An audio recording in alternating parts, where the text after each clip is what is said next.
Today's Music Notes is an introduction to requiems. On March 26th, which is the final Sunday of Lent, our church service will have scriptures, prayers, and the entire requiem by John Rutter sung by our chancel choir with a soprano soloist and chamber orchestra. This week we are introducing our Lenten theme of Out of the Deep, which comes from Psalm 130, one of our lectionary readings this Lent, and also one of the movements in John Rutter's Requiem Mass. John Rutter is a living British composer, and he wanted to write a Requiem Mass that would be appreciated by people everywhere. He wanted a personal response, because he says everyone experiences death and loss in their life, and he hopes that everyone can weave their own experiences into the music that you will hear on March 26th. So what is a Requiem Mass? Traditionally, it was the funeral Mass spoken and sung in a Catholic church service. Early in the Renaissance, the musical selections were all sung in a single-line chant. And as time passed and composers wrote more intricate settings of this text. An important side note here is that composers over the ages would write several symphonies, several string quartets, several operas, several regular masses, and one requiem. It's almost as if a composer could only put his or her stamp on that text once in their life. Up until the 19th century, the texts that composers used were the liturgy of the Catholic Church sung in Latin. They were prayers for the soul of the dead. In the 19th century, composers began to take liberty with these texts. They also took the Mass out of the church service and into the concert hall. Several composers never intended their requiems to ever be sung in a church. Berlioz and Verdi are two of the big ones that come to mind. Both of these require huge forces of instruments and singers, definitely beyond the confines of a church service. Another aspect of the 19th century composers were that they felt that all of a sudden they had the liberty to take what they wanted out of the traditional Mass for the dead and substitute other texts. Johannes Brahms veered in this direction by setting his requiem completely in German, the vernacular of the people right there, no church Latin. And he used biblical texts instead of the Mass liturgy, which includes the Day of Judgment. This created a requiem that comforted the living instead of concentrating on the departed soul and the last judgment. Gabriel Fauré chose to use a small portion of that last judgment, known as the Dies Irae. He chose the Pie Jesu prayer out of there. And he did not want to set any of the death and damnation portions of his text.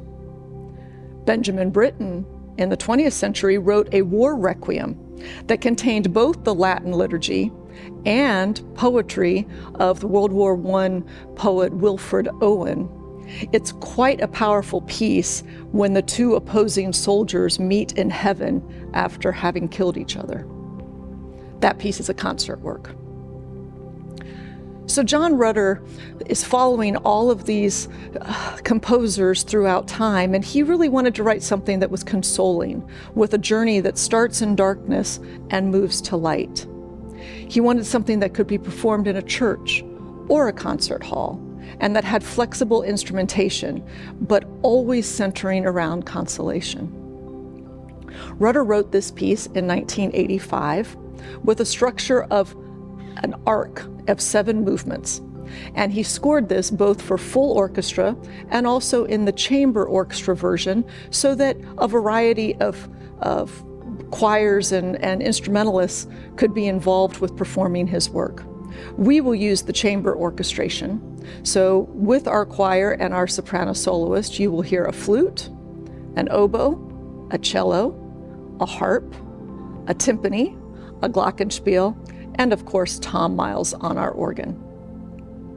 The 7 movements that he decided to set are this. The first movement, Requiem Aeternam. the Requiem and the Kyrie texts from the Mass of the Deep. The second movement, Psalm 130, Out of the Deep, using all 8 verses in English. The third movement, he took that Pie Jesu, that portion of the Dies Irae, leaving out the Day of Judgment and just having this beautiful prayer in the third movement. The fourth movement is a Sanctus, the Latin text of the Eucharistic prayer that is used both in requiems and in regular Mass settings. The fifth movement is an Agnus Dei, both with Requiem Latin text and English text from the Book of Common Prayer for their burial service. The sixth movement Rutter chose was another psalm setting, Psalm 23, The Lord is my shepherd, sung in English. And the seventh movement, he returns to the Latin text, and it's the Lux Aeterna, which he uses both Latin text and English texts.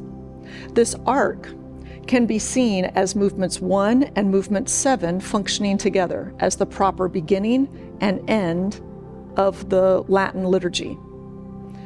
The first movement is a prayer to God the Father for the rest of the souls, and movement 7, the Lux Aeterna, is where eternal light shines on these departed souls.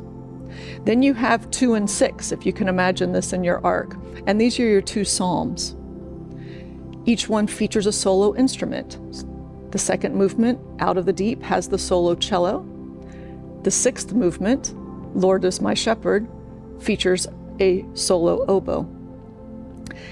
Then he goes to 3 and 5, and these function together as prayers to Christ. And then 4, the Sanctus, stands right in the center.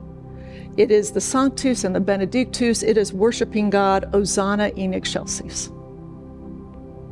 I hope that you will enjoy these music notes each week about this wonderful piece of music, the Requiem by John Rutter.